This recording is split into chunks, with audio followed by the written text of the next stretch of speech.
Throughout the long sweeping history of classical music, the name Clara Schumann has long been overshadowed by the towering fame of two great men, yet tonight we cast aside all predefined labels and step into the real, vulnerable yet extraordinarily resilient inner world of this remarkable female artist. She once stood firm against her own father in a court of law to defend her dignity and wandered relentlessly across the whole of Europe, struggling to secure survival for her family. Let us immerse ourselves in the melodic flow of elegant piano melodies and walk alongside Clara Schumann to find the inner peace strong enough to withstand all hardships life may bring.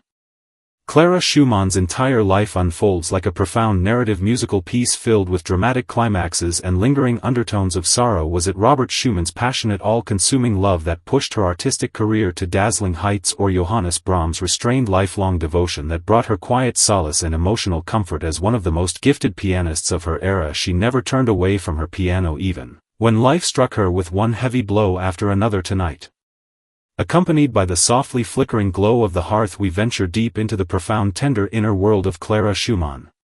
If you are currently walking through a low, difficult chapter of life, the life story of Clara Schumann may bring you gentle comfort and quiet consolation. She was far more than merely Robert Schumann's eternal muse. She stood as one of the most outstanding pioneering professional women in 19th-century Europe. Even trapped in the swirling turmoil of mental illness, malicious gossip, and the unbearable pain of losing loved ones, she always radiated a quiet, unshakable inner strength. Tonight, let Clara Schumann lead you to uncover the hidden secrets of love, courage, and resilience concealed behind the quiet resonance of piano keys.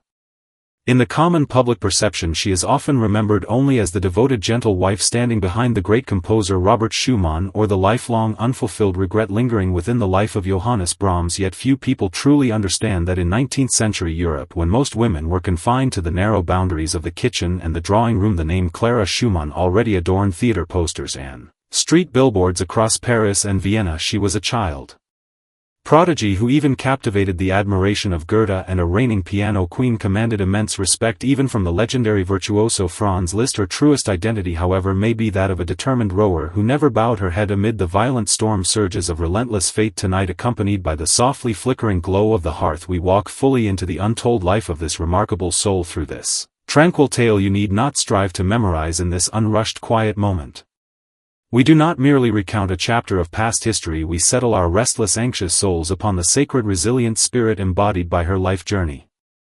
The true turning point that split open the path of her destiny arose not from blooming fame and praise, but from a bitter legal lawsuit that stretched on for 4 long years. In 1840, Clara Schumann turned 21. Her father, Friedrich Wieck, a stern, almost cold-hearted piano educator, began spreading vicious rumors all across Berlin. He publicly slandered his own daughter, labeling her a fallen woman seduced by a mediocre third-rate composer, and even shamelessly smeared Robert Schumann as a reckless alcoholic madman determined to marry the man she loved with all her heart. Clara Schumann made the brave, painful choice of taking her own biological father to court in that distant era when women possessed almost no civil legal rights. Such an act amounted to a suicidal act of rebellion against social tradition and family authority. On the day of the trial, she appeared dressed in a dignified black velvet gown, her back straight and unyielding, her eyes holding no trace of angry outrage, only a cold, sharp resolve forged by life's harsh pressure. She eventually won the lawsuit, yet lost the bond of fatherly affection forever. On her wedding day there were no warm blessings from her family, only a cold farewell letter filled with bitter curses sent by her father. In that moment, Clara Schumann clearly understood there was no turning back from the path she had chosen. From then on, she had to stand firmly as Robert Schumann's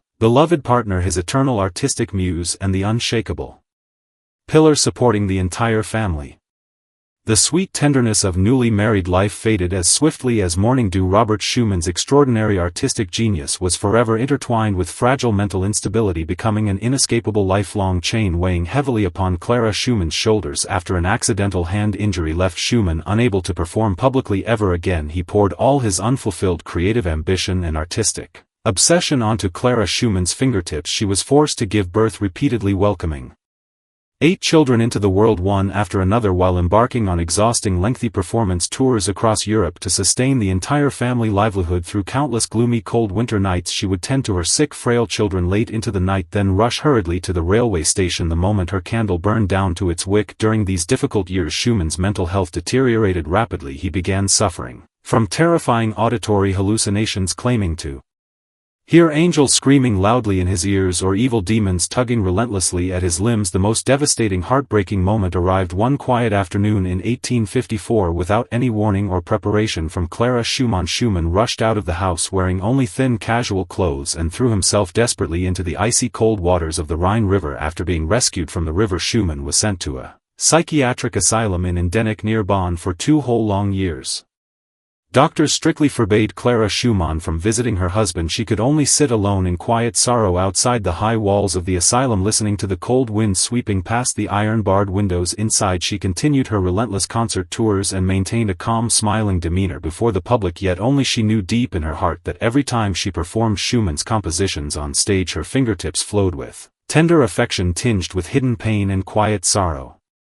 It was at the darkest, most desperate moment of her life that a young man 14 years younger than her stepped gently into her world. His name was Johannes Brahms. The quiet, reserved young musician had been a student of Robert Schumann and was instantly captivated by the unique aura blending gentle motherly warmth and extraordinary artistic genius the very first time he laid eyes on Clara. During Schumann's confinement in the psychiatric asylum, Brahms stood faithfully beside Clara, helping her care for her 8 young children, sorting out messy family accounts and waiting silently for her late at the railway station every time she returned from exhausting performance tours. Did genuine romantic love ever exist between them? Perhaps the bond they shared transcended the narrow definitions of mortal romantic affection. In Clara Schumann's surviving personal diary, she referred to Brahms as my dearest, truest friend, while in Brahms' heartfelt letters to her he addressed her as my one and only goddess. They once wandered side by side along the quiet country paths of Dusseldorf, yet always maintained a restrained, respectful distance between them. After Schumann's passing, the whole world assumed the two would finally unite in marriage, yet Clara Schumann chose to remain single for the rest of her life. Dressed in solemn black mourning attire, she continued performing on the concert stage for 40 full long years. She wove all her loyal devotion to Schumann and the quiet, lingering affection for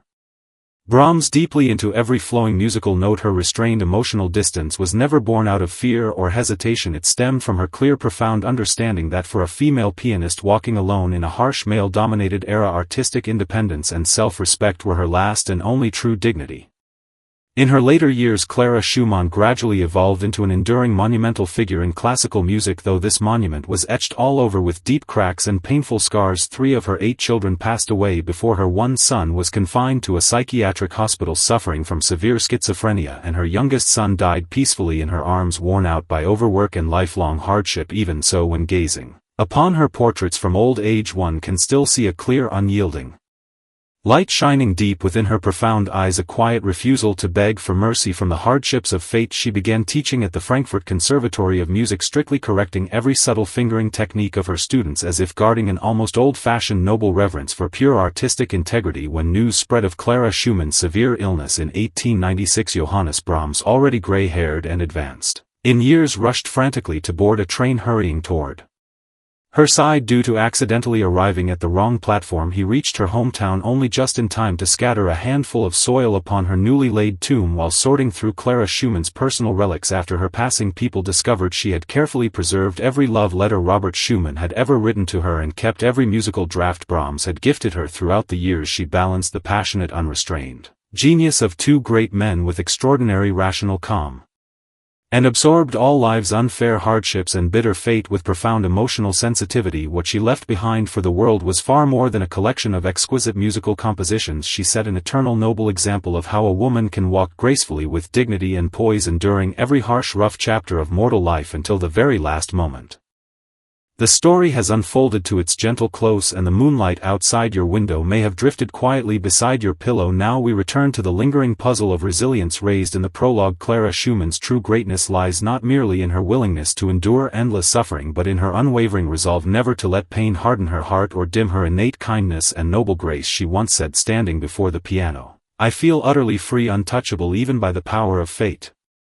If you also carry unspeakable heavy burdens and inner restlessness deep in your heart tonight, follow Clara's example and find your own inner piano. It may be as simple as taking a slow, deep breath or holding on to a tiny, quiet expectation for the days to come. Tonight, let all your heavy, tangled, anxious thoughts sink into tranquil stillness. Along with the final lingering musical notes of this piano queen, you will come to realize that, though life is never perfect, you still possess the inner strength To dance gracefully even amid life's broken ruins. Listen now, the soft piano melody fades away and the hearth fire glows warm and mild, sinks slowly into peaceful slumber wrapped in this timeless tranquility. Good night and sweet dreams.